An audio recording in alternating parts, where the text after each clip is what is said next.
Halo Sobat Generasi Emas, selamat datang di podcast Generasi Emas Cakap PBK bersama Vintage. Kali ini kita akan ngobrol-ngobrol banyak soal peluang dan risiko di dunia perdagangan berjangka komoditi atau futures ya.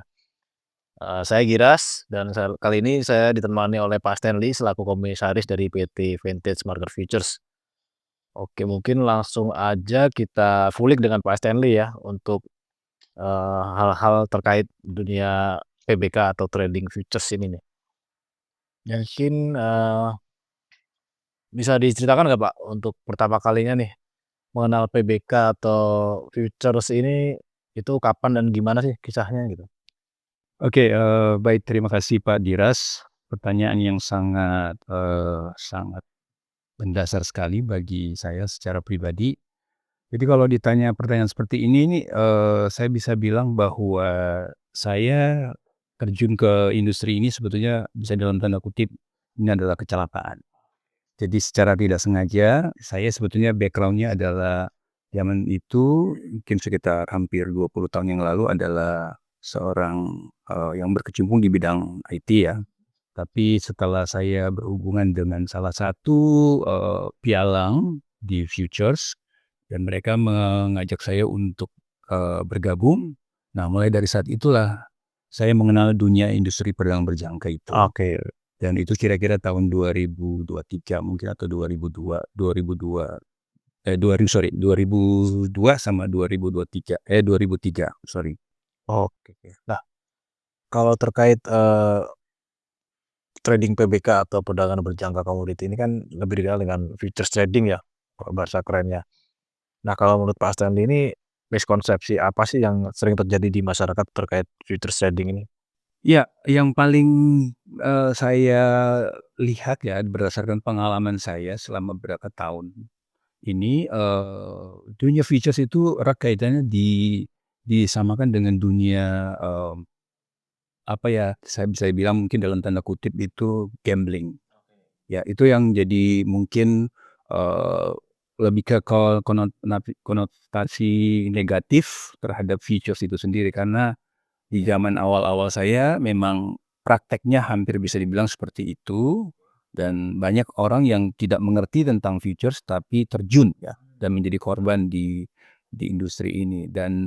Tapi di saat sekarang ini saya melihat bahwa perkembangannya sangat signifikan, perbaikan-perbaikan dan ditunjang oleh, dukungan pemerintah tentu saja, dan juga, terakhir ini saya melihat bahwa, ada undang-undang yang cukup bagus ya, undang-undang, PE2SK itu yang mana di situ ada pengalihan, tanggung jawab ya dari lembaga industri perdagangan berjangka ini yaitu Bapepti ke OJK dan, ke Bank Sentral Indonesia. Ya, jadi ini menjadi momentum yang bagus karena dengan begini kita akan membangun satu ekosistem di industri keuangan di mana semua sektor keuangan itu bisa terintegrasi. Dan itu menarik buat saya lihat dari situ. Oke oke, jadi bakal lebih prudent juga industrinya ya? Pasti, Oke pastinya. oke. Nah, terkait, PBK atau futures nih, Pak. Bedanya dengan instrumen investasi lain nih kayak saham, reksadana atau kripto tuh apa sih, Pak? Yang mendasar sebetulnya perbedaannya ada di leverage ya. Jadi daya ungkit itu. Jadi kebanyakan di futures, industri itu kita melihat leverage itu menjadi key point di mana, produk-produk yang dimainkan di industri futures itu semua menggunakan leverage. Sementara untuk saham maupun kripto biasanya kan mereka tidak, karena itu adalah real ya, real time, dan tentu, itu, buat masyarakat melihat bahwa itu relatif lebih aman ya. Tetapi dalam perkembangan saat ini, khususnya kripto, itu juga sudah ada yang namanya, leverage, tentu saja yang kita kenal dengan istilah perpetual. Dan itu membuat, lebih menarik ya industri kripto itu sendiri, sehingga, pelaku-pelaku futures itu bisa juga melakukan transaksi di Oke. produk kripto. Ya, saya juga banyak ngeliat tuh crypto futures makin banyak peminatnya karena reference-nya juga lumayan besar dan, eee, instrumen apa, koin tokennya tuh banyak banget gitu. Jadi Jadi bisa jadi, salah satu alternatif lah. Nah, future sendiri itu sering dibilang bisa jadi alternatif investasi untuk masyarakat terutama generasi muda. Nah itu kenapa tuh Pak biasanya? Ya, karena banyak pilihan. Sekarang ini kan kita tahu bahwa sejak, awal memang, industri perdagangan berjangka ini lebih banyak di industri komoditi.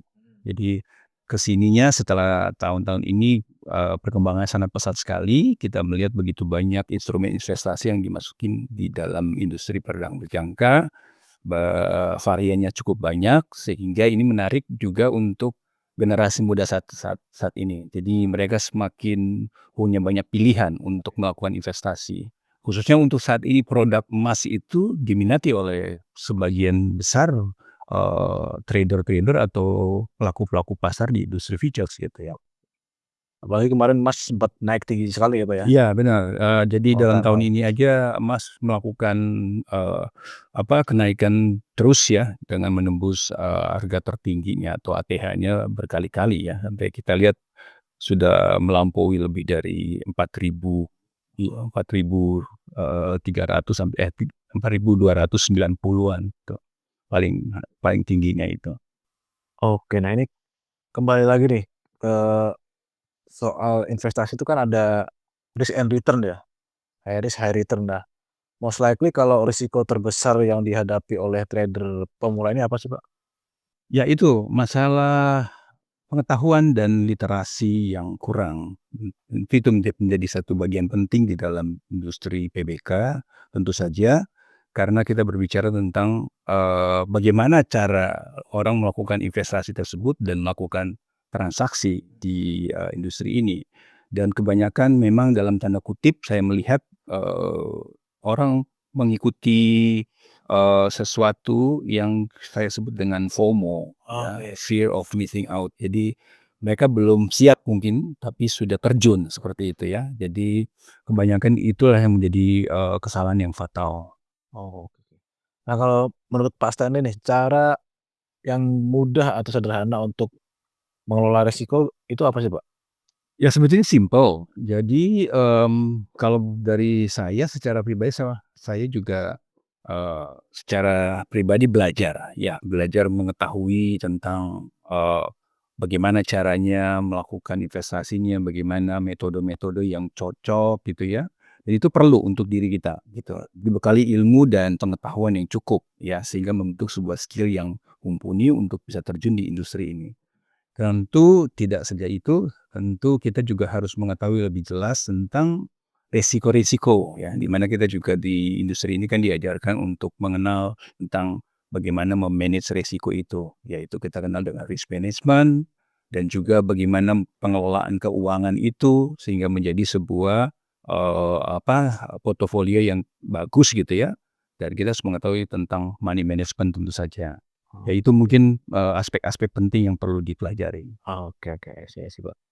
Nah, kalau dari sisi peluang sendiri, Pak, keunggulannya, perdagangan berjangka atau futures trading dibandingkan dengan instrumen investasi lain itu apa sih, Pak? Ya, betul sekali. Jadi gini, di futures trading ini terbuka ya, terbuka luas banget, karena di sini kita melihat bahwa volatility market itu sangat besar sekali di industri futures, sehingga memicu pelaku yang mungkin akan lebih agresif. Ah, Dan tentu saja ini berpengaruh kepada volume transaksi. Dibanding mungkin, aset alisan finansial-finansial yang lain yang mungkin secara likuiditas lebih kurang ya.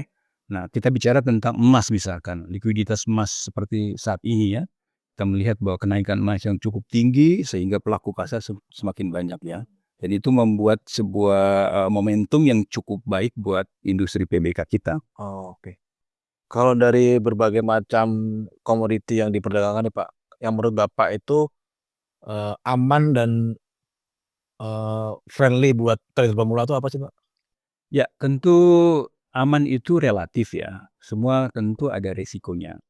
Tapi kalau kita bisa, mengatasi resiko itu dengan pengetahuan yang cukup, tentu resiko itu bisa kita manage ya.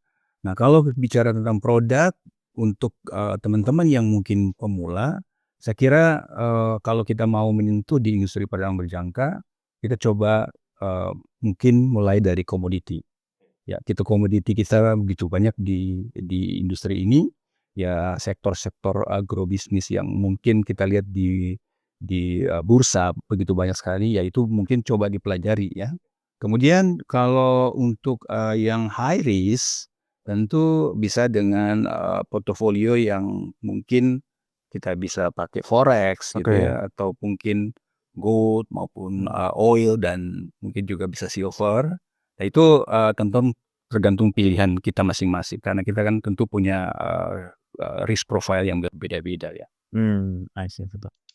Oke, mungkin, dari pengalaman pribadi nih, Pak, ada nggak sih kisah menarik seputar dunia futures trading ini yang pernah dialami Bapak dan mungkin berkesan nih, Pak, selama jadi Ya, pasti ada, karena saya banyak melihat orang yang jatuh bangun di industri futures, khususnya bagi pelaku atau trader-trader yang sudah lama terjun di bidang industri ini. Saya melihat juga banyak yang berhasil, Oke. ya. Berhasil dalam konteks istilahnya mereka bisa konsisten profit dan mereka bisa mempertahankan, modal mereka sampai saat ini, Oke. gitu. Tapi tentu saja banyak juga yang mungkin gagal. Tapi dari sebagian yang berhasil itu saya melihat bahwa inilah keberhasilan industri kita, gitu. Dan tentu saja ini masih punya hope yang tinggi ya. Mhm. Ya, seperti itu kira-kira. Oke, mungkin ini pertanyaan terakhir nih, Pak. Tips, dari Pak Stanley untuk, trader, futures di Indonesia apa sih, Pak? Tips ya, kalau bicara tips pasti tentu yang pertama itu kita bicara tentang, eee, modal Oke. ya. Ya tentu ini bicara investasi atau trading yang pertama-tama yang harus kita siapin kan adalah modal. Nah modal itulah yang menentukan awal bagaimana kita mengatasi atau menjalankan, investasi kita ataupun trading kita dengan, metode-metode yang memang mereka sesuai dengan, profil kita masing-masing. Nah kalau tips yang paling bagus adalah kita mencoba dengan modal yang kecil dulu. Oke. Ya modal-modal yang istilahnya yang mampu, jangan Mhm. langsung terjun dengan modal yang sangat besar dan itu sangat berisiko, Oke. mungkin itu. Oke, mungkin dari saya cukup. Mungkin, untuk teman-teman, thank you udah, join di podcast ini atau wawancara dengan Pak Stanley. Kami pamit dari PT Vintage Markets Futures. Jadi stay tune dengan Vintage, so tetap trading, tetap cuan. See you again. Terima kasih.